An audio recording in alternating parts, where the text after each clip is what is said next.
અહીંયા બેઠેલા જે લોકોને લાગે કે સર્વે થતા પહેલા મહિનાઓ થતા તે હાથ ઊંચો કરે. અને ગણતરીના દિવસોની અંદર સર્વે પૂર્ણ કરાવી લીધો. કોઈને 5-25% પાક બચી ગયો હોય તો એને કોઈ હેરાનગતિ ના થાય તે માટે સંપૂર્ણ સર્વેની કામગીરી આખા ગુજરાતની અંદર હિસ્ટોરિકલ ઐતિહાસિક સમયની અંદર પૂર્ણ કરીને ખાલી 7 દિવસની અંદર આ પ્રક્રિયાઓ પૂર્ણ કરી અને 12 થી 13મા દિવસોમાં 10,000 કરોડ રૂપિયાનું ઐતિહાસિક પેકેજ ખેડૂતો માટે આપવામાં આવ્યું.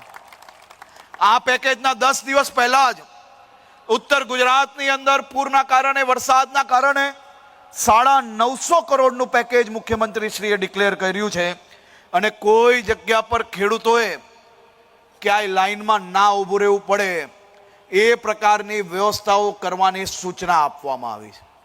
અને અધિકારીઓને એવી સૂચના અપાઈ છે કે કોઈ બી ખેડૂતોની જો ફરિયાદ આવી તો વાત નહીં થશે, પગલાં ભરવામાં આવશે. ખેડૂતોના ખાતામાં ડાયરેક્ટ રૂપિયા જમા કરાવવાનો નિર્ણય લેવામાં આવ્યો છે. 15,000 કરોડની મગફળી ખરીદીનો નિર્ણય લેવામાં આવ્યો.